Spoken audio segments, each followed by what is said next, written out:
यहाँ सबैमा हार्दिक नमस्कार। संस्कार चिन्तन श्रृङ्खला अन्तर्गत आज 12औं श्रृङ्खला लिएर उपस्थित भएको छु र आजको श्रृङ्खलाको शीर्षक रहेको छ गणेशको पूजा किन गर्ने। हामीले गणेशजीको पूजा सबैभन्दा पहिला गर्दै आएका छौँ र वास्तविक रूपमा गणेशको पूजा किन गर्ने र पहिला नै उनको पूजा किन गर्ने चलन चलेको होला, गणेशजीलाई लड्डु दुबो किन चढाउने गरिएको होला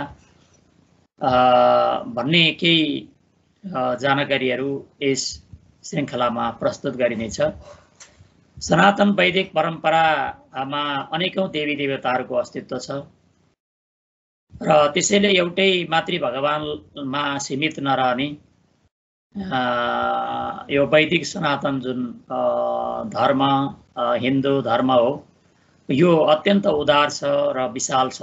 अरू धर्मको तुलनामा एउटा देवता वा देवी मन नपर्नेले अर्को देवी वा देवता मन पराउन सक्छ। यस किसिमको धार्मिक स्वतन्त्रता सनातन वैदिक हिन्दू धर्ममा बाहेक अन्य धर्ममा भेट्न मुस्किल छ। विभिन्न देवताहरू मध्येमा पनि गणेशको पूजा सबैभन्दा पहिला गर्ने गरिएको छ र जुनसुकै देवता जुनसुकै पूजा हुँदा हामीले दियो कलश र गणेशको पूजा पूर्वक अरू कर्म गर्छौँ भनेर सङ्कल्प लिने गर्छौँ। दियो कलश र गणेशको सबैभन्दा अगाडि पूजा नभइकन कुनै पनि पूजाको हामीले प्रारम्भ गर्दैनौँ। यो वैदिक सनातन धर्म पद्धति अनुसार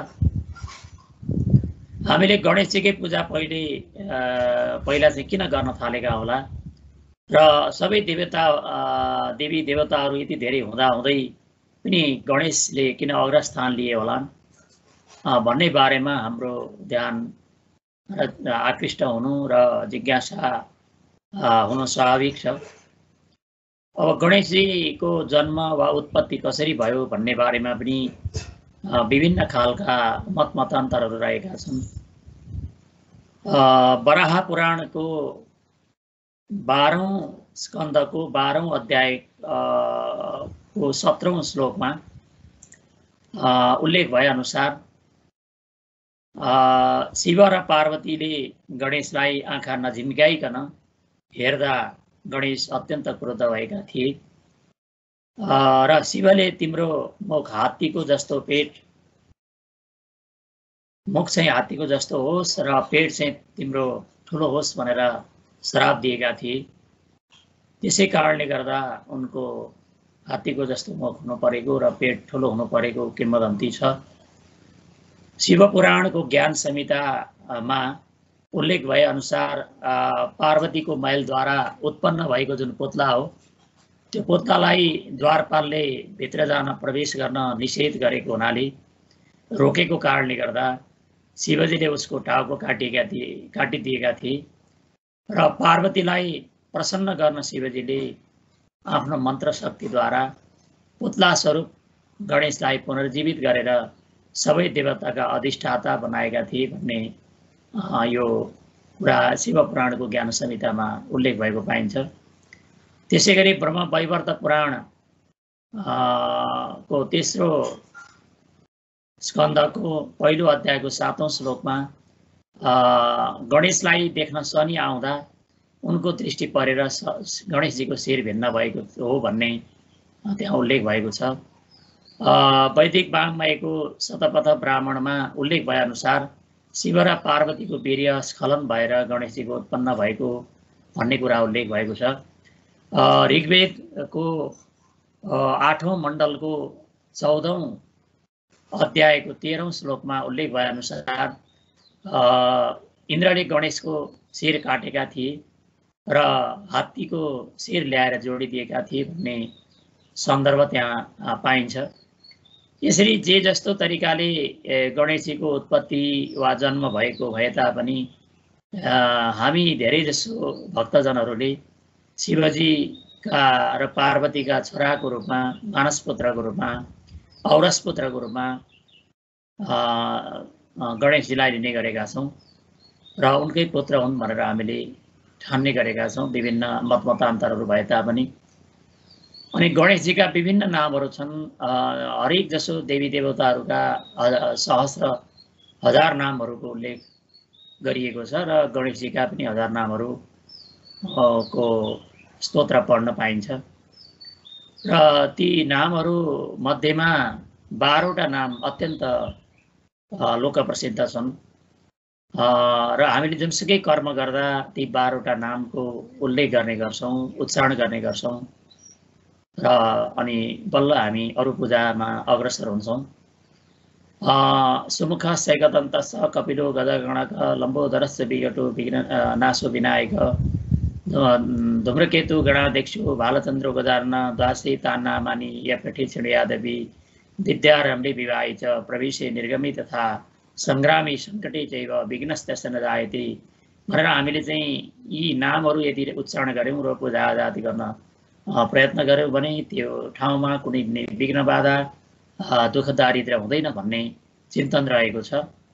ती नामहरू मध्येमा सुमुख, एकदन्त, कपिल, गजकर्ण, लम्बोदर, विकट, विघ्ननाश, विनायक, धूम्रकेतु, गणाध्यक्ष, भालचन्द्र र गजानन, यसरी 12वटा नाम चाहिँ उनलाई पुकारिन्छ पढ्दा र पढाइको प्रारम्भ गर्दा होस् वा विवाहको बेलामा होस् अनि गृह प्रवेश गर्दा वा हामी घर पैँचो गर्छौँ त्यो गर्ने बेलामा होस् वा यात्रा गर्ने बेलामा होस् अनि युद्धमा जाने बेलामा होस् वा कुनै सङ्कट आइपरेका बेलामा होस् यी 12वटै नाम यदि जसले पढ्छ वा सुन्छ त्यसलाई कुनै किसिमका विघ्न बाधाहरू आइपर्दैनन् भन्ने सन्दर्भ पनि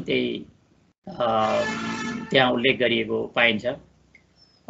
उपयुक्त 12वटा नामहरू मध्येमा गणका अध्यक्ष वा देवताहरू मध्येका देवताहरूको गणका जुन अध्यक्ष हुन्, हामीले जसरी अध्यक्षता हासिल गर्छौँ, अध्यक्षता ग्रहण गर्छौँ कुनै पनि कार्यक्रमको वा समितिको, त्यस्तै उनी पनि देवताहरूको गण मध्येमा उनी के थिए भने अध्यक्ष थिए वा प्रमुख थिए। त्यही कारणले गर्दा गणेशको नाम राखिएको हुनुपर्छ गणाध्यक्ष भनेर। गणहरूका ईशा वा अध्यक्ष भएका कारण गणेश मान्न नाम रहन गएको देखिन्छ। 18वटा पुराणहरू मध्येमा गणेश पुराणको पनि एउटा नाम लेखिएको छ गणेशको आधारमै। यदि हजारौँ नाम भए तापनि र 12वटा मुख्य नाम भए तापनि गणेश नाम सबैभन्दा प्रिय भएको कारणले गर्दा नै पुराणको नाममा पनि उनको गणेश पुराण भनेर त्यहाँ उल्लेख गरिएको हुनुपर्छ। र एकले माया र दन्तले माइक को बोध गराउने भएका कारण उनको नाम एकदन्त रहेको हो। आत्मस्वरूप मुख भएकाले उनलाई वक्रतुण्ड भनेर पुकारिएको हो। वामन पुराणमा उल्लेख भएअनुसार नायक अर्थात् पुरुष बिना उत्पन्न भएकाले गणेशको नाम विनायक भएको हो। नायक विहीन अर्थात् नायक बिना नै उत्पन्न भएको भन्ने सन्दर्भमा उनको नाम विनायक रहेको भन्ने यो उल्लेख भएको पाइन्छ। देवता, नर, असुर र नागी चारैलाई स्थापना गर्ने भएका कारणले गर्दा उनलाई चतुर्भुज भनेर पुकारिने गरिएको हो। यद्यपि उनका पनि 4वटा हात छन्। 4वटा हात भएको कारणले दृश्य रूपमा र अदृश्य रूपमा हामीले देवता, नर, असुर र नाग यी चारैलाई स्थापना गर्ने भएको कारणले गर्दा यिनलाई चाहिँ चतुर्भुज 4वटा शक्तिले युक्त भएका भन्ने अर्थमा पनि उनको नाम रहन गएको हो। यी नामको सन्दर्भ भयो। अब गणेशको पूजा किन पहिला गर्ने त, उनलाई किन पहिला पुज्ने भन्ने बारेमा पनि यो शास्त्रमा विभिन्न खालका मतमतान्तरहरू पाइन्छन्। विभिन्न पुराणहरूमा विभिन्न सन्दर्भहरू उल्लेख भएको देखिन्छ। गणेशको पूजा नेपालमा, भारतमा आदि मात्रै होइन, धेरै जसो देशमा गणेशको पूजा गर्ने गरिन्छ। नरिते त्वत्क्रियते किञ्च नारी अर्थात् तिमी बिना कुनै पनि कर्म प्रारम्भ हुँदैन भनेर ऋग्वेदले गणेशको सर्वप्रथम पूजा हुने कुरा उद्घोष गरेको थियो। त्यसैले तमर्चनीय प्रथमं प्रयत्नात् अर्थात् सम्पूर्ण कार्यमा सर्वप्रथम तिमी नै यत्नपूर्वक पूजा गर्न योग्य छौ भनेर गणेश पुराणमा गणेशलाई सर्वप्रथम पूजा गर्न योग्य ठानिएको हो। र शिवजीले गणेश पुराणमा गणेशलाई सर्वप्रथम पूजा गरिने आशीर्वाद चाहिँ दिएका हुन्। यो चाहिँ उनले आशीर्वाद प्राप्त गरेका भन्ने सन्दर्भ पनि गणेश पुराणमा उल्लेख भएको पाइन्छ। पद्म पुराण अनुसार पृथ्वीको परिक्रमा गरेर जो पहिला आइपुग्छ त्यसकै पहिला पूजा हुन्छ भनेर शिवजीले भनेपछि दुई दाजुभाइ थिए, दाजु कुमार र भाइ गणेश। कुमारको वाहन गरुड थियो, उड्न सक्थे, गरुड उड्न सक्थ्यो र त्यसमाथि चढेर उनी विश्व भ्रमण गर्न सक्थे। त्यस कारणले गर्दा उनी गरुडमा चढेर पृथ्वीको परिक्रमा गर्न निस्किए। तर भाइ गणेशको सामर्थ्य थिएन, किनकि उनले सम्पूर्ण पृथ्वी भन्नु नै आफ्ना आमा बुवा हुनुहुन्छ भनेर त्यो चाहिँ आमा बुवाले शिव पार्वतीको उनले 7 पटक परिक्रमा गरी फेरो लगाए र शिव पार्वतीका सामु बसेका कारण उनी विश्व भ्रमण गर्न नगइकन आमा बुवा नै मेरो लागि विश्व हुनुहुन्छ, विश्व भ्रमण गरिसर मेरै आमा बुवाको परिक्रमा गर्दा आमा बुवाकै सेवा गर्नु नै सबैभन्दा ठुलो धर्म हो। विश्व परिक्रमा गरेर हामी जतिसुकै धर्म आर्जन गर्छौँ त्यो आर्जन गर्न जुन चाहिँ नसक्ने अवस्था, त्यो गर्दा प्राप्त हुने जे जस्ता फलहरू छन् त्योभन्दा नि अझ बढ्ता आफ्नै आमा बुवाको सेवा गर्न सकियो भने त्यसबाट प्राप्त हुन्छ भन्ने सन्दर्भ बोध गराउनको लागि पनि गणेशजीले यसरी 7 पटक आमा बुवाको परिक्रमा गरेर उनी शिव पार्वतीको सान्निध्यमा बसेका थिए र त्यसै कारणले गर्दा शिव पार्वतीले उनलाई वरदान दिएर तिम्रो पहिला पूजा होस् भनेर उनले उनको पहिला पूजा हुन लागेको भन्ने सन्दर्भ पनि यहाँनिर पद्म पुराण अनुसार यो आएको हो, हामीले जुन सुनिरहेका छौँ। र जुनसुकै कर्म निर्विघ्नतापूर्वक सम्पन्न गर्न सकौँ र बिचमा कुनै किसिमको विघ्न बाधाहरू आइ नपरोस् भनेर पनि हामीले गणेशजीलाई विघ्नहर्ता, निर्विघ्नताका प्रतीक, एउटा सफलताका प्रतीक ठानेर गणेशजीलाई सर्वप्रथम पूजा गर्ने गरिएको हो। गणेशजीका प्रत्येक अङ्गको पूजा पनि गर्ने गरिन्छ र ती प्रत्येक अङ्गको पूजा गर्नुको रहस्य पनि के होला भन्ने जिज्ञासा जाग्नु पनि स्वाभाविक छ। गणेशजीका विभिन्न अङ्गहरूको पूजा गर्ने सन्दर्भमा उनको जुन हात्तीको जस्तो शिर छ, त्यो शिर हात्तीको जस्तो शिर हुनुको अर्थ भनेको आफ्नो शिरलाई अन्य व्यक्तिका शिरको भन्दा बढ्ता मर्मस्थल सम्झेर, मर्मस्थल हो त्यो शिर भनेको भनेर निरर्थक अविवेकपूर्ण अनावश्यक सङ्घर्षमा प्रवृत्त हुन नपरोस् भन्ने चाहनाले गणेशजीको शिरको पूजा गर्ने गरिन्छ। अब हामीले आफ्नो गणेशजीको शिरलाई पूजा गर्नुको अर्थ हामीले शिरलाई उत्तम ठानेर त्यो मर्मस्थल होस्, मर्मस्थललाई निरर्थक सम्झेर अविवेकपूर्ण, विवेकरहित अनावश्यक सङ्घर्षमा हामी होमिरहेका हुन्छौँ, त्यो होमिन नपरोस् भनेर हामीले गणेशजीको पूजा गऱ्यौँ भने त्यो अनावश्यक विवादहरूमा, अनावश्यक चाहिँ झगडाहरूमा हामी फस्नु पर्दैन भन्ने सन्दर्भ यो गणेशजीको शिरको पूजा गर्दा प्राप्त हुने सन्दर्भ हो। अनि हात्तीले आफ्ना आँखाले सबै प्राणीलाई जस्तै मान्छेलाई पनि आफूभन्दा बढ्ता ठुलो देख्ने गर्छ। हात्तीको एउटा चाहिँ यो गुण हो, हात्तीले हरेक प्राणीलाई आफूभन्दा ठुलो देख्नु र मान्छेलाई पनि ठुलो देख्नु स्वाभाविक छ। हामीले आफूभन्दा अन्य मान्छे वा जुनसुकै प्राणीलाई आफूभन्दा ठुलो देख्न सकौँ र आफूलाई अरूभन्दा ठुलो ठान्ने भुल नगरौँ। हामीभन्दा अरू नै ठुला छन्, श्रेष्ठ छन् भनेर हामीले यो चिन्तन गर्नको लागि पनि गणेशजीको आँखाको पूजा गर्ने गरिएको हो यो दृष्टि। अब नाकको पूजा हामीले किन गर्छौँ त गणेशजीको भन्ने सन्दर्भमा, अब हामीले नेपालीमा उखान छ, फलानले नाक काट्यो भन्दा बित्तिकै उखान नाक काट्नु भनेको अर्थ इज्जत जानु हो, हामीले यो इज्जत गुमाएको भन्ने अर्थ बुझ्छौँ। गणेशजीको नाक अर्थात् सुन ठुलो भए जस्तै हामीले पनि आफ्नो नाक या इज्जत ठुलो बनाउन सकौँ, राख्न सकौँ, ठुलो इज्जत राख्न सकौँ कहिल्यै हामीले आफ्नो नाक गुमाउन नपरोस् भन्ने उद्देश्यले हामीले गणेशजीको नाकको पूजा गर्ने गरेका हौँ। हामी आँखामा भन्दा कानमा बढ्ता विश्वास गर्ने यो दुष्प्रयासमा अग्रसर भइरहेका छौँ। यो वर्तमानको एउटा यो रोग जस्तै बनिरहेको छ। र हाम्रा कान साना छन्, तर हामीलाई नचाहिने कसैले नचाहिँदो कुरा कानमा पार्यो भने, चुक्ली लगायो भने हाम्रा साना कान भरिहाल्छन् ती चाहिँ दुष्प्रवृत्तिले। फलस्वरूप हामीले नचाहिँदा कुरा पनि पत्याइहाल्छौँ र चाहिँदा कुरालाई हामीले कम विश्वास गर्ने गर्छौँ। विश्वस्त भन्दा अविश्वस्त कुरामा भर पर्न थालेपछि हाम्रा कतिपय हितैषी मित्रहरूलाई पनि हामीले शत्रु ठान्दै जान्छौँ र मित्रहरू गुमाउँदै जान्छौँ र हामीले जीवनको पाइला पाइलामा दुःख पाउने कारण पनि त्यही हो। हाम्रा कान आकारमा सानै भए पनि विचारमा हामीले आफ्ना कानलाई गणेशको जस्तै विशाल भएको अनुभूति गर्न सकौँ र कसैका ससाना नचाहिँदा कुराहरूलाई हामीले ग्रहण गरेर कानमा भरेर हामीले चाहिँदा कुराहरूलाई बहिष्कार गर्नु नपरोस् भन्ने उद्देश्यले पनि गणेशजीको कानको पूजा गर्ने गरिएको हो।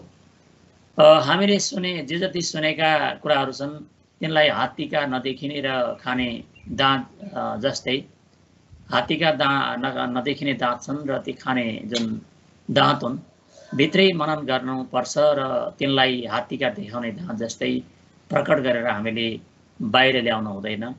हामीले खाने दाँत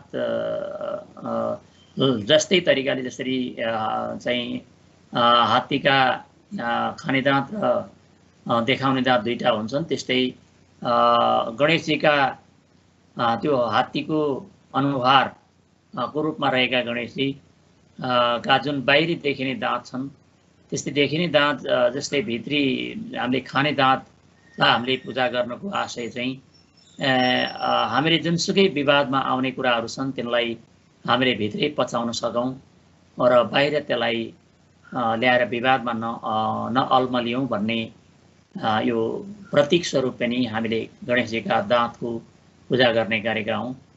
अब हामीले गणेशजीका 4 हातको पूजा किन गर्छौँ त भने हामीले धर्म, अर्थ, काम, मोक्ष यी 4वटा पुरुषार्थ चतुष्टय भनिन्छ। यी पुरुषार्थ चतुष्टयको सिद्धिको लागि हामीले गणेशजीका 4वटा हातको पूजा गर्ने गरेका हौँ। सोच विचारका साथ सन्मार्गमा हामी सधैँ अग्रसर भइरहन सकौँ भन्ने शिक्षा प्राप्तिका लागि पनि गणेशजीका पाउको खुट्टाको हामीले पूजा गर्ने गरेका हौँ। हाम्रो मनुष्य जीवनमा आकारमा ठुलो पेट हुने मान्छेलाई लम्बोदर भनेर बोलाउँदा अब हामीले अपमान गरे जस्तो अनुभव गर्छौँ। अब घ्याम्पे भुँडी भएको भनेर हामीले चाहिँ अलिकति उपहासपूर्वक कसैलाई उच्चारण गरेको जस्तो लाग्छ। तर गणेशजीलाई लम्बोदर भनेर हामीले अत्यन्त आदर साथ उनलाई पुकार्छौँ, स्तुति गर्छौँ। देख्दा चाहिँ हाम्रो ठुलो भए पनि हाम्रो पाचन प्रणाली अत्यन्त सानो छ। बाहिर देख्दा हाम्रो पेट चाहिँ ठुलो भए पनि पाचन प्रणाली अत्यन्त सानो छ। हामीले देखे सुनेका सबै कुरा पचाउन सक्दैनौँ र यताउता फैलाउँदै जान हामी बढ्ता रुचाउँछौँ। गणेशजीलाई लम्बोदर भनेर पूजा गर्नुको वास्तविक उद्देश्य वा उनको पेटको पूजा गर्नुको उद्देश्य भनेको हामीले वैचारिक रूपले आफ्नो पेट पनि गणेशजीको जस्तो ठुलो बनाउन सकौँ र झिना मसिना कुराहरूलाई अफवाहका रूपमा फैलाएर दुष्प्रवृत्ति अगाल्नु नपरोस् भन्ने यो उद्देश्यले पनि हामीले गणेशजीको चाहिँ पेटको पूजा गर्ने गरेका हौँ। वास्तवमा हामीमध्ये कसैले पनि गणेशलाई प्रत्यक्ष रूपमा देखेका छैनौँ र हाम्रा पूर्वजहरूले पनि देखेका थिएनन् र संस्कृत वाङ्मयमा गणेशजीको शारीरिक बनोट कस्तो थियो भन्ने बारेमा जे जस्तो चर्चा भयो त्यसैलाई आधार मानेर गणेशजीको चित्र कलाकारले कोरिदिएका हुन्। गणेशजीको साकार चित्र वा मूर्तिमा पूजा गर्नु भनेको उनका सबै अङ्गहरूको प्रतीकात्मक उद्देश्य प्राप्तिका लागि पूजा गर्नु हो। हामीले गणेशजीको चित्र वा मूर्तिको पूजा त परम्परादेखि नै गर्दै आयौँ तर कुन कुन उद्देश्य प्राप्तिका लागि गणेशजीको पूजा गर्दा रहेछौँ भन्ने कुरामा हामीले त्यति चासो दिइरहन सकेनौँ। त्यसै कारणले गर्दा उनका प्रत्येक अङ्गको पूजा गर्नुको उद्देश्य के रहेछ भन्ने कुराको ख्याल गरेर गणेशजीको पूजा गर्न सकौँ त्यो थाल्नुपर्छ भनेर हामीले आफ्नै शिरलाई, आफ्नै आँखालाई, आफ्नै नाकलाई, आफ्नै कानलाई, आफ्नै दाँतलाई, आफ्नै हातलाई र आफ्नै पेटबाट कुनै किसिमको विघ्न बाधाहरू हामीले समाजमा निम्त्याउने छैनौँ। यदि गणेशजीको जस्तै आकारको रूपमा हामीले आफ्ना शिरलाई, आँखालाई, नाकलाई, कानलाई, दाँतलाई, हातलाई र पेटलाई त्यो गणेशजीको आकार स्वरूप लिन सक्यौँ भने गणेशजीका त्यति अङ्गको पूजा गर्नुको उद्देश्य हामीले गणेशजीका चाहिँ पेट, आँखा आदि अङ्गहरूको जस्तै साकार यो आत्मसात गर्नु हो। त्यो आत्मसात गर्न सक्यौँ भने हामीले समाजमा र व्यवहारमा विभिन्न विघ्न बाधाहरू हाम्रा अगाडि आइपर्ने छैनन्। हामीले तिनको सामना गरिरहनु पर्ने छैन। त्यो विघ्न बाधा नै नपरेपछि त्यसको सामना गर्नुपर्ने स्थिति रहेन। त्यो विघ्न बाधाबाट हामी बच्न सकौँ भनेर हामीले अङ्गहरूको पूजा गरेका हौँ। गणेशजीलाई विशेष गरेर दुबो र लड्डु चढाउने प्रचलन रहेको छ। त्यसमा पनि गणेशजीलाई 3 पाते वा 5 पाते दुबो बढ्ता चढाउने गरिन्छ र त्यो चढाउँदा उनी अत्यन्त प्रसन्न हुन्छन् र जस कर्तालाई, भक्तलाई उसले जे इच्छा आएको छ त्यो चाहिँ फल दिने गर्दछन् गणेशले। पौराणिक कथनमा अनुसार कुनै समयमा अनलासुर नाम गरेको दैत्य र देवराज इन्द्रका बीचमा घमासान युद्ध भयो। त्यस क्रममा दैत्यको पराक्रमबाट डराएर इन्द्र शिवजी हुँदै गणेशजी कहाँ आइपुगे। अनलासुरलाई गणेशजीले निलिदिए। अनलासुरलाई गणेशजीले निलिदिए। असुरलाई निलेका कारण गणेशजीको पेटमा अत्यन्त जलन भयो। त्यो राक्षसलाई निलेको कारणले गर्दा त्यसलाई शान्त पार्नका लागि 21वटा दुबो एकत्रित गरेर कश्यप ऋषिले गणेशजीलाई खुवाएका थिए र त्यसबाट गणेशजीका पेटको जलन भनेको जुन तापभित्र चाहिँ एकदम चाहिँ पोलिराखेको त्यो चाहिँ पोलिराखेको त्यो चाहिँ पेट चाहिँ शान्त भएको थियो। त्यसैको प्रतीक स्वरूप चाहिँ र दुबो चाहिँ हाम्रो जीवन मौलाउँदै जान सकोस्, सफलता प्राप्त गर्न सकौँ भन्ने उद्देश्यले गणेशजीलाई दुबो चढाउने गरिएको हो। सम्पूर्ण पृथ्वीको परिक्रमा भन्दा ठुलो ठानेर गणेशजीले मातापिताको परिक्रमा गरेर विजय हासिल गरेका उपलक्ष्यमा सर्वप्रथम गणेशकी आमा, गणेशकी माता पार्वतीले गणेशलाई प्रसाद स्वरूप लड्डु चाहिँ दिएकी थिइन्। त्यसैको प्रतीक स्वरूप गणेशजीलाई लड्डु चढाउने गरिएको हो। अनि गणपति अथर्व शीर्ष नामक स्तोत्र छ, स्तुति गर्ने एउटा स्तोत्र छ। त्यो स्तोत्रमा उल्लेख भएअनुसार जसले गणेशजीलाई दुबो चढाएर पूजा गर्छ त्यसले कुबेर धन सम्पत्तिका मालिक कुबेर समान सम्पन्नता प्राप्त गर्दछ भने लड्डु चढाएर गणेशजीको पूजा गर्ने व्यक्तिले मनोवाञ्छित भनेको मनले चाहेको मनोकामना पुरा हुन्छ वा मनोवाञ्छित फल प्राप्त गर्दछ भन्ने यो गणपति अथर्वशीर्ष स्तोत्रमा उल्लेख भएको देखिन्छ। अब गणेशजीलाई अब मुसो चाहिँ गणेशजीको वाहन हो भनेर हामीले चर्चा सुनिरहेका छौँ।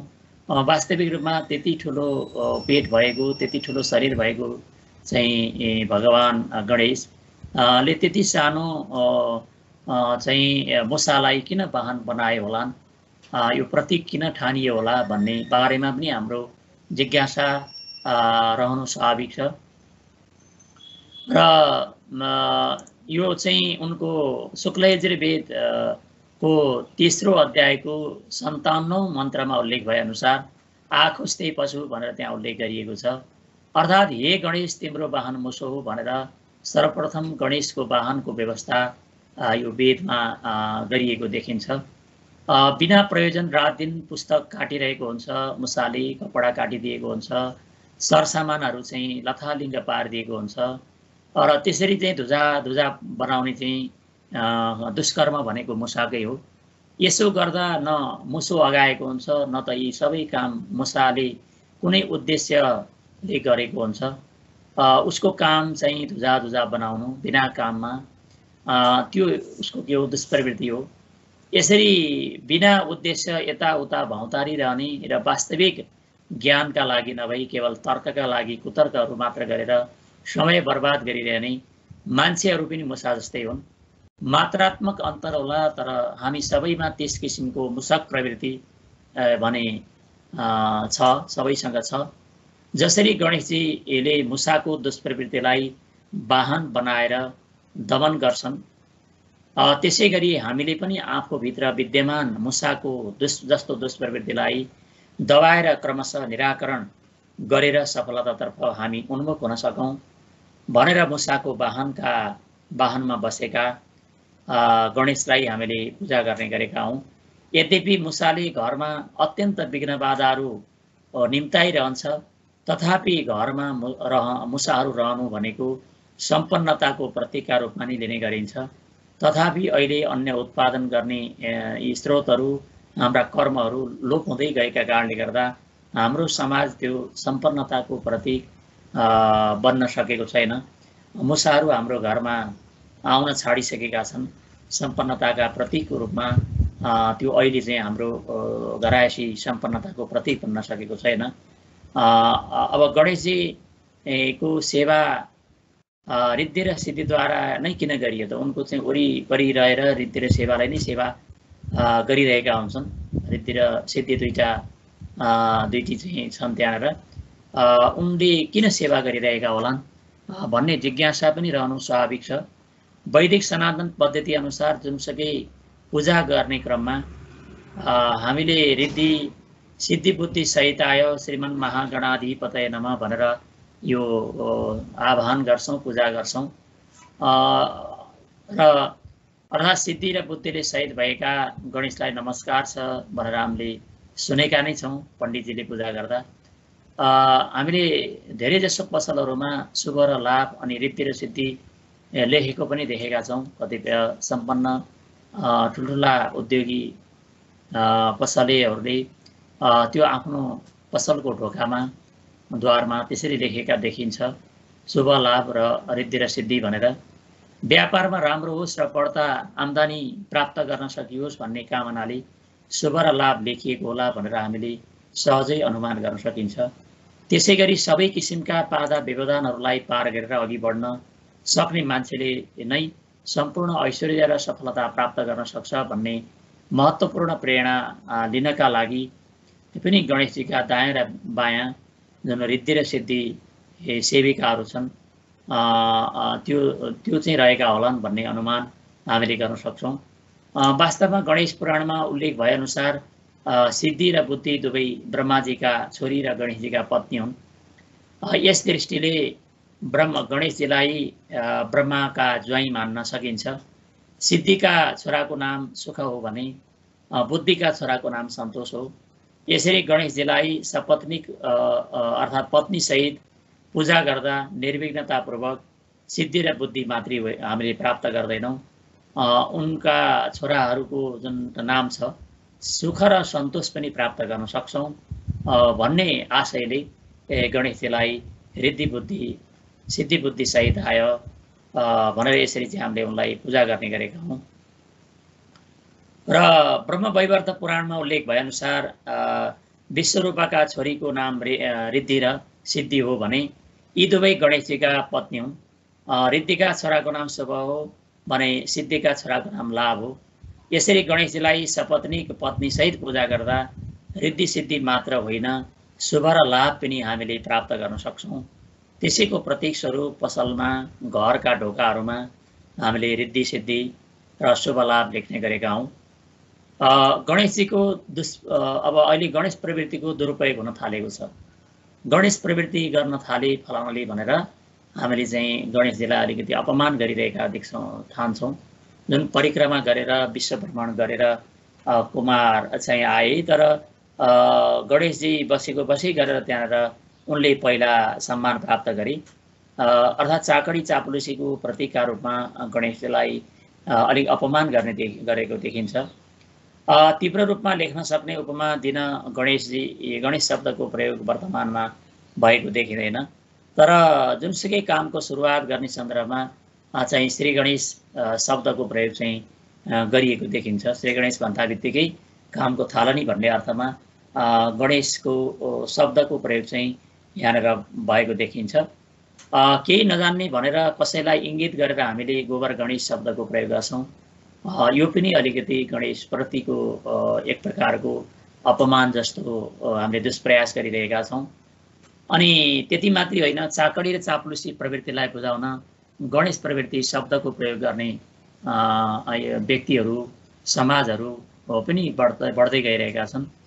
र गणेशजीले आमा बुवालाई सबैभन्दा ठुलो ठानेर उनीहरूकै परिक्रमा गरी विश्व विजेता बनेका हुन्। तर विश्व भ्रमणको प्रयास गरेर पनि कुमार पुरस्कृत हुन सकेनन् भनी गणेशलाई चाकडी र चाप्लुसी प्रवृत्तिको ठान्ने दुष्प्रयास गरिएको हो। वास्तवमा निश्चित योजना नबनाइकन वा कुनै निश्चित उद्देश्य निर्धारण नगरिकन गरिएका यावत प्रयासहरू जति छन् ती कुमारका जस्तै निरर्थक हुन्छन् र पराजित हुन्छन्। तर महत्त्वबोध गरेर वा चिन्तन गरेर अग्रसर हुने हो भने थोरै परिश्रममा पनि बढ्ता सफलता प्राप्त गर्न सकिन्छ भन्ने कुरा बोध गर्नको लागि गणेशको प्रवृत्तिले, गणेशको बानीले हामीलाई प्रेरित गर्छ, प्रमाणित गर्छ। विश्व भ्रमण नै गरे पनि यदि आफूभित्रै वा आफ्नै घरका बारेमा हामी बेखबर रहन्छौँ भने त्यस्तो प्रयास निरर्थक छ भन्ने प्रमाणित गरेको गणेश प्रवृत्ति मुसक प्रवृत्तिमा रमाउनेहरूका लागि मन नपर्नु र गणेश प्रवृत्तिको दुरुपयोग गर्नु अस्वाभाविक चाहिँ होइन। तर गणेश प्रवृत्ति भनेर सेवाभाव, आमा बुवाको सम्मान र आत्मचिन्तनको प्रवृत्तिलाई तिरस्कार गर्नेहरूले वास्तवमा आफ्नै तिरस्कार गरिरहेको हामीले बुझ्नुपर्छ। मुसक प्रवृत्तिमा रमाउने गणेशहरूले गणेश प्रवृत्तिको विरोध गरिरहे पनि गणेशले मुसालाई नियन्त्रण गरे जस्तै गणेश प्रवृत्ति अँगाल्नेहरूले नै मुसक प्रवृत्तिलाई नियन्त्रण गर्न सक्छन् भन्ने कुरामा कुनै चाहिँ शङ्का छैन। अब दुई प्रकारका चाहिँ विघ्न बाधाहरू हाम्रो जीवनमा लोक व्यवहारमा आइपर्छन्। एउटा हुन्छ लौकिक चाहिँ विघ्न बाधाहरू, अर्को हुन्छ दैविक विघ्न बाधाहरू। र दैविक विघ्नबाट बच्नका लागि भगवानको पूजा अर्चना गरिन्छ भने लौकिक विघ्नहरूबाट बच्न समेत सचेत हुनुपर्छ। अभिमान, लोभ, क्रोध आदिका कारण हाम्रा शत्रुहरू बढ्छन् र शत्रु बढ्नु भनेको नै लौकिक विघ्न बाधाहरू आइपर्नुको मूल कारण हो। गणेशजीको पूजा गर्दा यी दुवै किसिमका विघ्नहरूबाट बच्न सकिन्छ, लौकिक विघ्न र दैवी विघ्न। गणेशजी मङ्गलदाता हुन्, विघ्नहर्ता हुन्। त्यसै कारणले गर्दा नित्य कर्मका रूपमा प्रत्येक दिन पूजा गरिएको भए तापनि गणेशलाई विशेष गरेर मङ्गलबारका दिन गणेशजीको पूजा गर्ने गरिन्छ। र यदि मङ्गलबारका दिन यदि चौथी तिथि परेको रहेछ भने त्यो दिनलाई गणेश चौथी भन्ने गरिन्छ। र मङ्गल चौथीमा गणेशजीको व्रत बसी विशेष पूजा गर्ने गरिन्छ। गणेशजीको पूजा गर्दा तुलसी चढाउनु हुँदैन। हामीले यो भोलेर पनि यो दुष्प्रवृत्तिलाई त्याग्नुपर्छ। र गणेशलाई सबैभन्दा बढ्ता दुबो मनपर्छ, लड्डु मनपर्छ। गणेशको पूजा र उनको थप महिमा बुझ्नका लागि हामीले फुर्सद निकालेर गणेश पुराणको अध्ययन वा श्रवण गर्नु आवश्यक छ। हामीले गणेशजीको पूजाका सन्दर्भमा गणेशजीको किन पहिला पूजा गर्ने, किन लड्डु चढाउने, किन दुबो चढाउने, यी सन्दर्भहरूलाई यहाँ यो श्रृङ्खलामा सामान्य जानकारीका रूपमा प्रस्तुत गरिएको हो। र यसभन्दा विस्तृत अध्ययन अनुसन्धानको लागि हामीले गणेश पुराण लगायतका अन्य स्मृति ग्रन्थहरू र पुराणहरू उपपुराणहरू र वैदिक मन्त्रहरूमा पनि हामीले त्यसको सन्दर्भ स्रोतहरू भेट्दै जान सक्छौँ। यो अनुसन्धानको मार्ग अग्रसर गराइरहनुपर्छ। अनुसन्धान भन्ने कुरामा पूर्ण विराम कहिले लाग्दैन। सोधखोज गर्दै जान सकौँ र गणेश हामीले चाहिँ जस्तो तरिकाले गणेशलाई पूजा गरेका छौँ हामीले बुझेर पूजा गर्दै जान सकौँ। कुनै बालबच्चाले सोध्यो मानौँ गणेशजीको किन पूजा गर्नुहुन्छ, किन लड्डु चढाउनुहुन्छ, दुबो किन चढाइन्छ गणेशलाई, अब देवीलाई किन दुबो चढाइँदैन भन्ने जस्ता प्रश्न गरे बालबच्चाले भने हामीले निरुत्तर हुनुपर्ने स्थिति नरहोस् र हामीले त्यसका केही कारणहरू बताउँदै जान सकौँ र जीवनलाई दुबो जस्तै मौलाउँदै लान सकौँ भन्ने कामनाका साथ आजको यो 12औं श्रृङ्खलाबाट पुनः भेट्ने बाचा गर्दै यहाँहरूसँग बिदा चाहन्छु। धन्यवाद, नमस्कार।